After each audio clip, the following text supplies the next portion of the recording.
What's up, people? Cypher here. Welcome back to Sector 2. I thought I'd spend a little bit of time while everything seems to be nice and chill, explaining a little bit about rally deployments. Now, I will admit I'm not exactly an expert myself, and most of us seem in the same sort of position where we're all still just learning as we learn. Some are better than others due to the fact that they do the extra mile data mine or something like that to gain that extra bit of information that they can really try and grasp, should we say.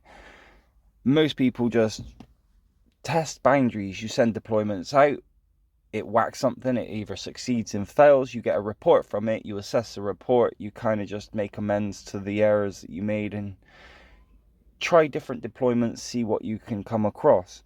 As for a rally deployment, it's just a bit different than the solo one.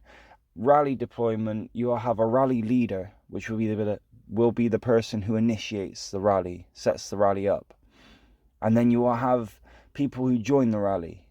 When it comes to the rally, you definitely need a specific one person that's dedicated for the rally leader position. However, the rest that are joining, you want two factors to them, and that is you want the damagers and you want the fillers.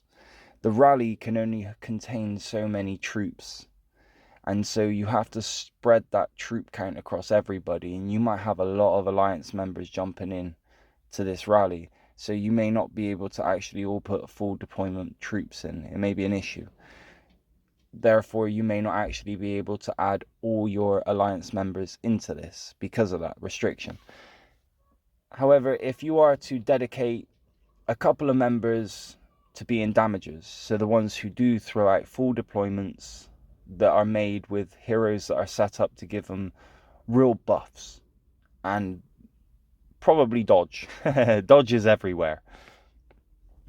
Once you've got the damagers in place, the rest of the people don't actually send a full deployment to the rally. They'll send the best part of probably 30 to 50, possibly more, but you'll see really small numbers coming from them, and all they'll send as in terms of heroes will be the dodge heroes, which will be I am the conduit like of the this. Emperor's wrath, and I will deliver the cleansing fire of absolution. You want to send in 3 dodge heroes, your best 3 dodge heroes, with just every tier troop. You have 5 different types of troop, and you have 9 tiers of troop. So if you have 30 of all of it, 5 different types, 9 tiers of each, that's going to set off the dodge trigger a lot more often than it would if you didn't have that set up. So the fillers usually just send in 30 of every troop count there, along with their dodge heroes. The leader of the setup would be more focused on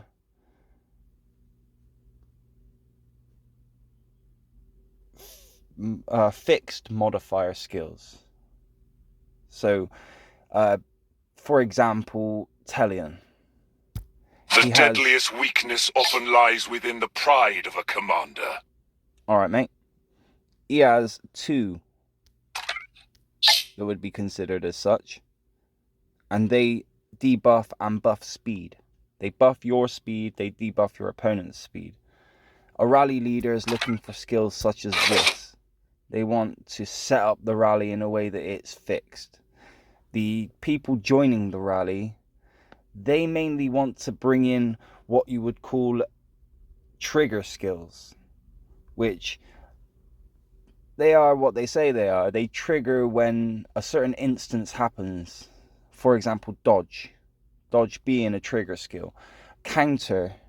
I have traveled far and seen much, yet nothing warms my heart as a gun so massive that its fury makes the very world tremble. So counter-attack is another one that's quite effective in that manner. If you're going to use trigger skills, it's best to layer your deployment with many tiers, many different troops, so that you've got the likelihood of the triggers triggering. However, if you're going for a fixed, then you really just want to focus on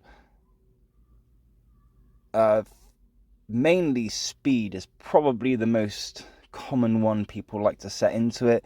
The edge that people like to have adding are people Let like us Seth. teach them the meaning of wrath. Seth has an ability to increase accuracy and decrease their dodge. So if you were to have Seth and Alder, for us and the All-Father, then you could really dampen their dodge, and it does work. Using these two heroes to counter dodge does work very effectively. There's many other skills that can be used, but to be honest, I haven't tried too much. So I need a bit more experience and hands-on certain abilities, skills, shall I say. For example, removing buffs. That could be potentially good. I mean, that could remove the speed factors, couldn't it? So there is that. I just thought I'd do a short video about rally formations. I think I got everything in there. I hope I did. If I haven't, I apologize, and hopefully we can make amends to that in the future. Bless up all.